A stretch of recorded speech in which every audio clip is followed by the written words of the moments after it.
High guys, welcome to Cric Chat Venkatesh. India Asia Cup squad వచ్చేసింది. దీంట్లో కొన్ని surprises డెఫినెట్గా ఉన్నాయి. నిన్న నేను వీడియో చేశాను, శుభ్మన్ గిల్ ఉండట్లేదని చెప్పి. అంటే నిన్న చాలా ప్రముఖంగా చాలా చోట్ల నుంచి వచ్చిన వార్త ఏంటంటే శుభ్మన్ గిల్ ఉండట్లేదు అని చెప్పి. కానీ తీరా చూస్తే Shubman Gill is very much in the team. మనం ఒరిజినల్గా అనుకున్నట్టుగా he's the vice captain. So Shubman Gill is back in T20 scheme of things. And surprisingly Shreyas Iyer misses out. Shreyas Iyer టీంలో లేడు, జైస్వాల్ కూడా లేడు, ప్రసిద్ధ్ కృష్ణ కూడా లేడు, హర్షిత్ రాణా ఉన్నాడు, వాషింగ్టన్ సుందర్ కూడా లేడు. సో ఇవి కొన్ని సర్ప్రైజెస్ మనకు అనిపిస్తున్నాయి. బట్ శుభ్మన్ గిల్ గురించి మనం ముందుగా అనుకున్నట్టుగా అతను టీంలోకి వచ్చేసాడు, వైస్ కెప్టెన్ కూడా. అంటే బహుశా going forward he will become T20 captain also, because Suryakumar T20 world cup తర్వాత అతను, because is 34-35 I think Suryakumar now, మరి అతను ప్లేస్లో శుభ్మన్ గిల్ భవిష్యత్తులో, అంటే ప్రిన్స్ కదా అతను, ఇప్పుడు అతని పేరే ప్రిన్స్, భవిష్యత్తులో అతను టేక్ ఓవర్ చేయొచ్చు. అండ్ 5 రిజర్వ్స్ కూడా ప్రకటించారు దీంట్లో. సో మొత్తం 15 మంది టీం, 5 రిజర్వ్స్ ప్రకటించారు. ఆ రిజర్వ్స్లో కూడా శ్రేయస్ అయ్యర్ లేడు. సర్ప్రైజింగ్లీ ఆ రిజర్వ్స్లో కూడా శ్రేయస్ అయ్యర్ ప్లేయర్ లేదు. So best 20 in India in T20 format, దాంట్లో శ్రేయస్ అయ్యర్ లేకపోవడం, రిజర్వ్స్లో కూడా లేకపోవడం చాలా చాలా సర్ప్రైజింగ్గా మనకి అనిపిస్తుంది. అండ్ ప్రెస్ కాన్ఫరెన్స్ కూడా జరిగింది, చాలా బ్రీఫ్ ప్రెస్ కాన్ఫరెన్స్. దాంట్లో అది యాక్చువల్గా చాలా లేట్గా జరిగింది. యాక్చువల్ 1:30 కావాల్సింది, ముంబైలో వర్షం వల్ల BCCI సెక్రటరీ సైకియా చాలా లేట్గా వచ్చారు. చాలా హెవీ రెయిన్స్ పడుతున్నట్టున్నాయంటే, అందుకని సెలక్షన్ బాగా లేట్గా చేశారు. దాంట్లో మనకి ఆ బ్రీఫ్ ప్రెస్ కాన్ఫరెన్స్లో అగార్కర్ అన్నది ఏంటంటే, శ్రేయస్ అయ్యర్ టీంలో లేకపోవడానికి అతని ఫాల్ట్ ఏం లేదు, మా ఫాల్ట్ కూడా లేదు, ఎవరిని రీప్లేస్ చేస్తాడు అతను అని ఒక మాట అన్నాడు. తర్వాత జైస్వాల్ గురించి, అయ్యర్ గురించి అతను అన్నది ఏంటంటే, అభిషేక్ శర్మ బికాస్ అతను బౌలింగ్ ఆప్షన్ కూడా ఇస్తాడు కాబట్టి జైస్వాల్ ఇవ్వడు, అది శ్రేయస్ అయ్యర్ కూడా అప్లై అవుతుంది. So Jaiswal and Shreyas Iyer misses out because they cannot bowling చేయలేరు కాబట్టి. అంటే బౌలింగ్ చేయకపోతే రింకు సింగ్ కూడా బౌలింగ్ చేయడు, సూర్యకుమార్ కూడా బౌలింగ్ చేయడు. ఏదో 1-6 సందర్భాలు బౌలింగ్ వేసి ఉండొచ్చు, వికెట్లు కూడా తీసుండొచ్చు, వేరే విషయం. జనరలీ దే డోంట్ బౌల్ కదా. సో అదొక్కటి కారణంగా పెట్టి శ్రేయస్ అయ్యర్ని పక్కన పెట్టేశారు. అతను had a wonderful IPL. And ఇదే UAEలో మనం ఏషియా కప్ UAEలో ఆడబోతున్నాం. UAEలో ఛాంపియన్స్ ట్రోఫీ జరిగినప్పుడు he had an outstanding champions ట్రోఫీలో is one of our leading scorers. And సెమీస్లో కానీ ఫైనల్స్లో కానీ చాలా కీ ఇన్నింగ్స్ ఆడాడు. శ్రేయస్ అయ్యర్ని, అంత మంచి ఫామ్లో ఉన్న ప్లేయర్ని పూర్తిగా పక్కన పెట్టేశారు. ఒరిజినల్గా ఇదే అనుకున్నాం మనం, గిల్ ఉంటాడు, అయ్యర్ ఉంటాడు అని చెప్పి నేను మొదట్లో వీడియో చేశాను. అదే నిజమైంది, ఆల్మోస్ట్ అదే స్క్వాడ్ వచ్చింది. ఇది కొంచెం ఆశ్చర్యంగా, కొంచెం సర్ప్రైజింగ్గా ఉంది. దానికి చెప్పిన రీజన్స్ కూడా సరిగ్గా లేవు. రీజన్స్ కూడా శ్రేయస్ అయ్యర్ లేకపోవడానికి గౌతమ్ గంభీర్ మార్క్ కనిపిస్తుంది. చాలామంది ఏమంటారంటే గౌతమ్ గంభీర్కి అయ్యర్కి పడదు, ఎందుకంటే KKRలో ఇద్దరు కలిసి టైటిల్ గెలిపించి పెట్టారు KKRకి, కానీ ఆ తర్వాత అదే ఫాలెన్ అవుట్, ఇద్దరి మధ్య కొన్ని డిఫరెన్సెస్ వచ్చినాయి. అలాగే ప్రసిద్ధ్ కృష్ణ కప్ బదులు IPLలో పర్పుల్ క్యాప్ గెలిచిన ప్రసిద్ధ్ కృష్ణ బదులు హర్షిత్ రాణా రావడం ఏంటి? Harshit Rana didn't have a great IPL. Prasidh Krishna మన టెస్ట్ మ్యాచ్లో లాస్ట్లో మంచి బౌలింగ్ వేశాడు, తర్వాత IPLలో హీ వాజ్ వండర్ఫుల్. అతన్ని రిజర్వ్స్లో మాత్రం పెట్టారు. బహుశా హర్షిత్ రాణా బ్యాటింగ్ ఎబిలిటీ, అతని batting is a better batsman than Prasidh Krishna. That must work in his favour, we don't know, but అది పరిస్థితి ప్రస్తుతానికి. సో ముందుగా మీకు టీం చెప్తాను. టీం చూడండి: Suryakumar Yadav captain, Shubman Gill vice captain, Hardik Pandya, Harshdeep Singh, Abhishek Sharma, Tilak Varma, Shivam Dube, Axar Patel, Jitesh Sharma, Jasprit Bumrah కూడా ఉన్నాడు టీంలో, వరుణ్ చక్రవర్తి, కుల్దీప్ యాదవ్, హర్షిత్ రాణా, రింకు సింగ్, సంజు శాంసన్.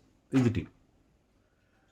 సంజు శాంసన్ అండ్ అభిషేక్ శర్మ ఓపెన్ చేస్తారన్నాం కదా, కానీ అగార్కర్ అన్నది ఏంటంటే గిల్ అండ్ సంజు శాంసన్ మాకు ఓపెనింగ్ ఆప్షన్స్ ఇస్తారు, they might open, one of them will open with Abhishek Sharma. So Abhishek Sharma మీకు లెఫ్ట్ హ్యాండర్, అతను పక్క, అతనితో పాటు one of these 2 right handers ఎవరైనా ఓపెన్ చేసి, సంజు కానీ గిల్ కానీ. సో అది కోచ్ అండ్ క్యాప్టెన్ డిసైడ్ చేస్తారు once they reach the venue. వాళ్ళు యూఏఈ వెళ్ళిన తర్వాత అక్కడ డిసైడ్ చేస్తారని చెప్పారు. సో మనకి ఓపెనింగ్ సంజు శాంసన్ అండ్ అభిషేక్ అనుకోవడానికి కూడా లేదు. So it could be Gill and Abhishek. మరి సంజు ప్లేస్ అయితే ఉంటుంది బహుశా. Sanju might bat at number 3. దీనివల్ల ఏమవుతుందంటే చాలా ఇప్పుడు గిల్ రావడం వల్ల మరి తిలక్ వర్మ నెంబర్ 3లో బ్యాటింగ్ చేస్తూ వచ్చాడు. నెంబర్ 3లో బిన్ ఏ గ్రేట్ సక్సెస్. మరి అతను నెంబర్ 5కి వెళ్ళిపోవాలా. Suryakumar will bat at 4 or 3. So అదైతే పక్క. సూర్యకుమార్ 4th కంటే లోయర్ డౌన్ అయితే అల్లాడు. సో తిలక్ వర్మ కానీ వెనక్కి వెళ్ళాలి. గిల్ ఓపెనింగ్ చేసి లేదా సంజు శాంసన్ నెంబర్ 5లో బ్యాట్ చేసి తిలక్ వర్మ 3లోనే బ్యాటింగ్ చేసే అవకాశం ఉంటుంది. సో లేదంటే అసలు సంజుని కూడా పక్కన పెట్టి జితేష్ శర్మ ఓపెనింగ్ కీపర్గా ఉండి అలాంటి ఆప్షన్ కూడా ఉండే అవకాశం ఉంది. సో సంజు ప్లేస్ కూడా పక్కా. Sanju he's played well in his return. Gautam Gambhir టెన్యూర్లో అతను మంచి బ్యాటింగ్ చేశాడు. ఒక 2 అంటే ఖచ్చితంగా కన్సిస్టెంట్ కాదు, but still he has done well. మరి చూడాలి మరి ఎవరు 11లో ఎలా ఉంటుందని తర్వాత సంగతి. సో ఇది 15. స్టాండ్ బై 7 అంటే ప్రసిద్ధ్ కృష్ణ, వాషింగ్టన్ సుందర్, ధ్రువ్ జురెల్. సో అక్కడ సంజు శాంసన్, జితేష్ శర్మ ఉండే కూడా ధ్రువ్ జురెల్ థర్డ్ కీపర్గా అతను ఉన్నాడు. రియాన్ పరాగ్ ఇంజరీ తర్వాత మళ్ళీ ఇప్పుడు రికవర్ అయినట్టు అండ్ యశస్వి జైస్వాల్. బట్ ఇక్కడ కూడా మనకి missing will be Shreyas Iyer. So top 20లో కూడా అతను లేడు. 15 మెంబర్ స్క్వాడ్ ప్లస్ 5 రిజర్వ్స్లో కూడా Shreyas Iyer has been missing. ఇది చాలా సర్ప్రైజింగ్గా మనకు అనిపిస్తుంది. But he has to wait for his chances అనేది అన్నాడు అగార్కర్. సో చూడాలి మరి. అంటే ఇప్పుడు 6 నెలలే ఉంది వరల్డ్ కప్. ఇప్పుడు లేదంటే తర్వాత మనకి ఇండియన్ టీంలో ఎంత కాంపిటీషన్ ఉందంటే breaking in to the squad becomes very difficult for any player. ఎందుకంటే ఇప్పుడు చాలా రోజుల తర్వాత మనం T20 వరల్డ్ కప్ నేపథ్యంలో ఇప్పుడు టీం ఏషియా కప్ సెలెక్ట్ చేస్తాం. మళ్ళీ ఈ టీంలో ఉన్నవాళ్ళు ఉండగా టీంలోకి బ్రేక్ అవ్వడం చాలా కష్టమైన విషయం. అది T20 వరల్డ్ కప్ ఇండియాలో జరగబోతుంది. సో ఇండియాలో జరగబోతున్నప్పుడు స్పిన్ బాగాడే అయ్యర్ ఉంటే బాగుంటుంది. బట్ చూద్దాం. ఇది course this is only for Asia cup and Iyer might let us hope that he might get in to the team అని అనుకున్నాం. సో అది పరిస్థితి. వాషింగ్టన్ సుందర్ ఉంటాడేమో అనుకున్నాను కానీ వాషింగ్టన్ సుందర్ లేడు.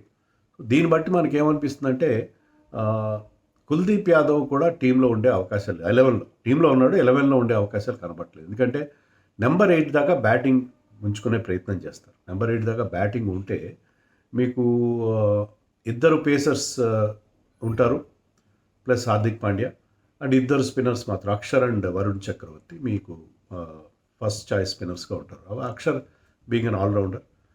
సో 2 పేసర్స్ ఒక స్పిన్నర్, వీళ్ళు ముగ్గురు మాత్రం మీకు కుల్దీప్ యాదవ్ ముగ్గురు మాత్రం టెయిల్ ఎండర్స్ ఉంటారు. నెంబర్ 8 దాకా మీకు బ్యాటింగ్ ఉండే అవకాశం ఉంది. సో కుల్దీప్ యాదవ్ మరొకసారి మిస్ అవుతాడేమో 11లో అని అనిపిస్తుంది. ఎందుకంటే వరుణ్ చక్రవర్తి హాస్ డన్ వెల్. మనం లాస్ట్ ఆడిన T20 సిరీస్లో he was the man of the series. 3 మ్యాచ్లో 12 వికెట్లైనా తీశాడు అగేన్స్ట్ ఇంగ్లాండ్. సో వరుణ్ చక్రవర్తి ఉంటాడు. కుల్దీప్ యాదవ్ని మరొకసారి మిస్ అవుతున్నామో అని అనిపిస్తుంది నాకు. మనం యాక్చువల్గా ఛాంపియన్స్ ట్రోఫీ ఇదే యూఏలో ఆడినప్పుడు ఫైనల్లో మనం 4 స్పిన్నర్స్తో వెళ్ళాం. Only 1 Shami, I think Shami and Hardik Pandya మాత్రమే మన పేసర్స్గా ఉన్నారు. సో ఒక్క స్పెషలిస్ట్ పేసర్తో 4 స్పిన్నర్స్తో మనం ఛాంపియన్స్ ట్రోఫీ ఫైనల్ ఆడాం అగేన్స్ట్ న్యూజిలాండ్. కానీ ఇప్పుడు చూస్తే మనం టీంలో మొత్తానికి 3 స్పిన్నర్సే ఉన్నారు. సో వాషింగ్టన్ సుందర్ కూడా ఉంటాడు, అతని బ్యాటింగ్ ఎబిలిటీ ఉంటుంది కాబట్టి అతన్ని పెట్టుకొని ఆ రకంగా 11ని ఫ్రేమ్ చేసుకుంటారేమో అనుకున్నాం, కానీ అది కూడా జరగలేదు. సో ఇది టీమ్. పర్టికులర్ సర్ప్రైజ్ ఏంటంటే అఫ్కోర్స్ సిరాజ్ కూడా లేడు. Siraj of course is not regular of late, is not regular. So main missing names ఏంటంటే శ్రేయస్ అయ్యర్, జైస్వాల్, వాషింగ్టన్ సుందర్, ప్రసిద్ధ్ కృష్ణ. దీంట్లో 3 రిజర్వ్స్లో ఉన్నారు. శ్రేయస్ అయ్యర్ రిజర్వ్స్లో కూడా లేడు. ఇది టీం పరిస్థితి. టీం బాగానే ఉంది. రింకు సింగ్, శివం దుబే ఇద్దరు ఉండాల్సిన అవసరం లేదేమో నాకు అనిపిస్తుంది. ఇద్దరు బదులు శ్రేయస్ అయ్యర్ టీంలో పెట్టినా బాగుంటుంది. ఎందుకంటే ఇద్దరిలో ఒకరే ఫినిషర్. మీరు చెప్పిన రూల్ ఏంటంటే బౌలింగ్ చేయాలన్నా రింకు సింగ్కి వర్తిస్తే మీకు శ్రేయస్ అయ్యర్ని పెట్టుకుంటే బాగుండేది. ఎందుకంటే మీకు Jitesh Sharma is also finisher. మీరు జితేష్ శర్మ సంజు శాంసన్ టీంలో ఉండి కీపింగ్ చేసినా సరే జితేష్ శర్మని మీరు ఫినిషర్గా వాడుకోవచ్చు. మీకు 3-4 Hardik Pandya is finisher, Dube is a finisher, Rinku is a finisher, Jitesh is a finisher. ఇంతమంది ఫినిషర్స్ అక్కర్లేదు.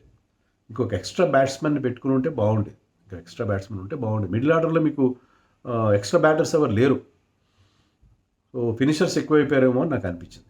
జితేష్ అండ్ రింకు దూబే అండ్ రింకు ఇద్దరు ఉండాల్సిన అవసరం లేదు. మనం ఈవెన్ T20 వరల్డ్ కప్ ఆడినప్పుడు Rinku missed out and Dube played because he can give you couple of overs of medium pace. So ఇలాంటి రింకు రావడం అనేది కొంచెం అంటే ఇది కూడా గౌతమ్ గంభీర్ మార్క్ సెలెక్షన్ ఏమో తెలీదు. అక్కడ Agarkar Suryakumar press meet address చేసినప్పటికీ it looks like Gautam Gambhir's team అనిపిస్తుంది. ఎందుకంటే గౌతమ్ గంభీర్ also always wants multi skill players. అది చాలా మంచిది కూడా. మల్టీ స్కిల్ ప్లేయర్స్ ఉండాలి T20లో. నేను ఒకటే చేస్తాను, బ్యాటింగ్ బౌలింగ్ మాత్రమే చేస్తానంటే కష్టం. బట్ ఇక్కడ మనకి బౌలింగ్ చేసే వాళ్ళు ఉన్నారు కదా. ఇప్పుడు తిలక్ వర్మ కానీ, అభిషేక్ శర్మ, దూబే వీళ్ళందరూ కూడా బౌలింగ్ చేస్తారు కాబట్టి I think team is okay, but team is good. But definitely Iyer లేకపోవడం ఇది బిగ్ సర్ప్రైజ్. అంటే ఒకసారి గిల్ ఎప్పుడైతే స్కీమ్ ఆఫ్ థింగ్స్లోకి వచ్చాడో అయ్యర్ మిస్ అవుట్ అవుతాడేమో. ఎందుకంటే గిల్, అయ్యర్ ఇద్దరు కూడా టాప్ ఆర్డర్లో ఆడే ప్లేయర్సే కదా. నెంబర్ 3లో కానీ ఆడే ప్లేయర్స్ వాళ్ళు, లేకపోతే ఓపెనర్ ఆడతారు గిల్. సో ఆ నేపథ్యంలో మరి కొంచెం ఈక్వేషన్స్, కొంచెం సర్ప్రైజెస్ ఉన్నాయి. మరి ఈ టీం గురించి మీరు ఏమనుకుంటున్నారు కామెంట్స్లో చెప్పండి.